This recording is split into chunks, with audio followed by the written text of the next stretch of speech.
Well, I sold the blue one. I really liked that bike, it was a good one, but I sold it on to somebody who was going to take it the next step with cosmetics. But I enjoyed riding that CB750 so much that when I saw this come up as a project, I thought, it's not too far away, it's not too expensive, let's do another one. Because I like resurrecting them rather than restoring them. So I thought, yeah, let's go with this. And as you can see, it looks like a CB750 K series.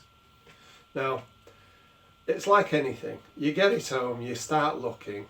I knew it was a Bitsa, not quite knowing how much of a Bitsa it was.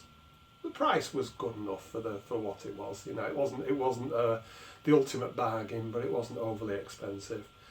And the more I've looked, the more I've found things that I think, yeah, I'll have a go at that. Yeah, I'll have a go at that. I'll give you a quick tour of the bike. I'll go through each bit and say, you know, what my first thoughts are. And I intend to do a set of videos that show how I've responded to, you know, to what I've found and how I've fixed them. It should make an interesting series. It's not going to be a completely how-to, because some of the things I've already shown in the previous set. But it should be, if someone's looking at buying a project bike, this is the kind of thing you'll perhaps come across and, you know, you might have to deal with. So it should be interesting from that perspective. What else is there to say? No, well, let's start having a look at it then. Well, it's a K series by the look of it.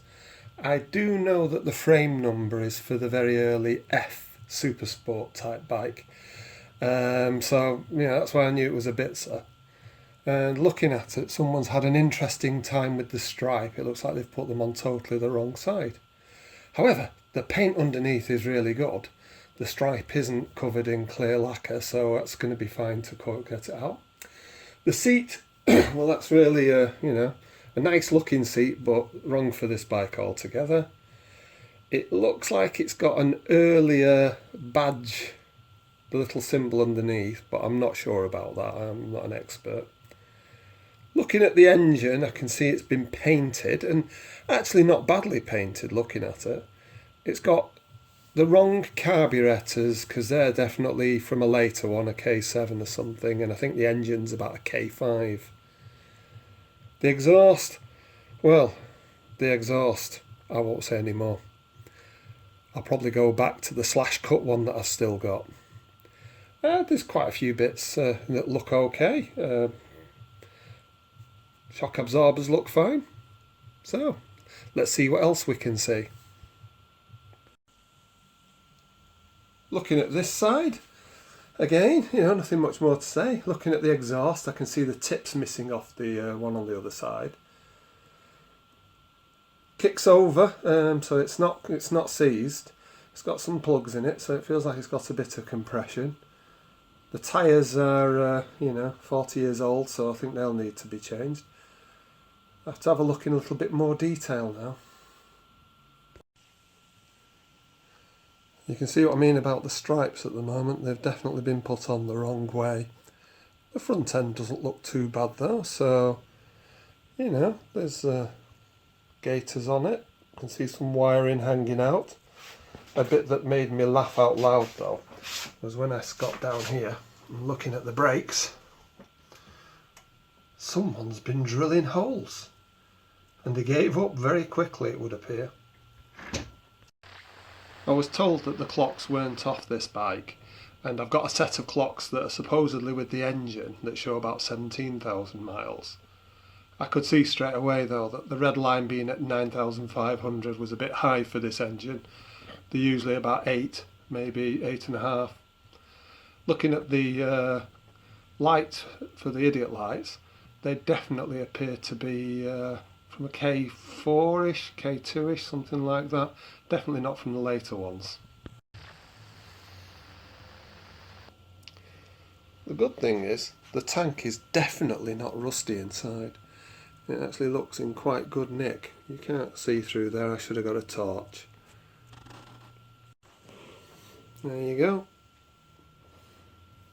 Stained, but gosh, doesn't appear very rusty at all. That should clean up with a very light bit of either vinegar or something like that. The switch gear will need looking at. If you haven't spotted, there's no start button there. Also, looking underneath, it has a single pull throttle, and those carbs will need a push and pull throttle, so I'll need to look at what I need to do with that. This side looks a lot better until you find that the indicator switch is actually stuck in that position. I've had experience of stripping these kind of switches before, and I expect I'll be able to fix that. Well, hope I can anyway. Staying with the front end, you can see that the rubber hose is missing from there. However, I think the hose down to the switch, you might just be able to see, well, that's still in place, so I'll probably replace all the rubber anyway. The engine's been painted and it doesn't actually look too bad. Not used the fins on the exhaust clamps. Another thing I noticed was that the oil filter's missing, but at least the threads do seem to be okay, so that'll be worth looking at. The other thing is the side cover has got some runs on it in the paint. Don't know if you can see that. Now I'm not going to worry about that too much for now, but it's something that maybe I'll have to attend to in the future. And I noticed there's some fin damage. This is the only fin damage I can spot. Looks like something's fallen against it, I think. It's a shame really, but it won't affect the bike running, but it might be something cosmetically I might have to attend with in the future. The carbs look like they're off perhaps a K7 or a K8, and they do look quite grubby, so I'm going to have to give them attention. There is an airbox, but the rubbers for connecting to the airbox aren't there, so not sure if it's been run with that airbox. The side stand's missing, but the centre stand works better than on my Triumph Bonneville. Much better than on the Sprint that I've got. Honda nailed it with these centre stands. Shame that other manufacturers didn't stick with it. There isn't a chain with it, but the actual sprocket looks in really good nick to me. And I've had a scan underneath to make sure that the casing isn't broken in any way, and the sprocket at the front looks in good nick as well. That bodes well that somebody at some stage has looked after this bike. Looks like it's got a fairly new clutch cable. These are usually rusted to buggery by the time you see them. And I also noticed the oil lines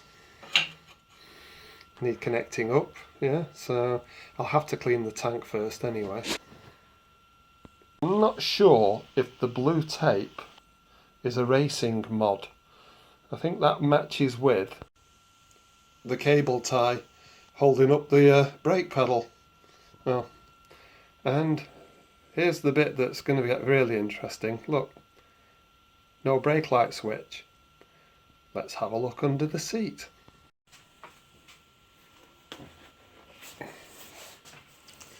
Oh look, there's not a lot in there. It could be a disappointment, but probably look at replacing the loom anyway. And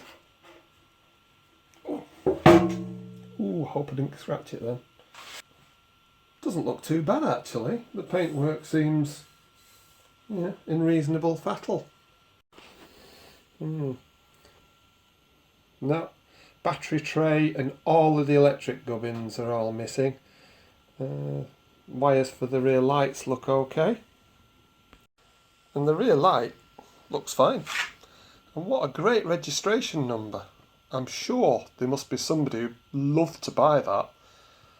Maybe that could be a real winner. Let's see what happens. Well, there you have it. Quite a lot to go at. My project plan, I laughingly say, is first of all to do everything I can to have the engine running. Because I always like with these projects, if the engine's not running, and you find real disasters, not worth putting anything into the rest of it. So I'm going to put all my efforts into that first. Caveat on that, I have started to order a few bits and pieces, like I've ordered the battery box and the loom and regulator, rectifier and everything, so I'll probably, as part of getting the engine running, do that as well. I'm also going to order a chain. I'm pretty sure it has got all its gears, but it'd be nice to be able to spin the wheel and change them up and down to, just to be sure. I'm not intending to, at this stage, to say where I'm going to end up. What I really would like is to have it as a running K-Series 750. I think they're lovely to ride. I'll probably do the seat and look at things, other things on it. I'll do all the safety stuff once I've got the engine running, but that's really going to be my priority first. So some of the adventures with carb cleaning and new plugs and maybe even leak down test might be in the next video. So that's the kind of thing that I'm going to be looking at doing.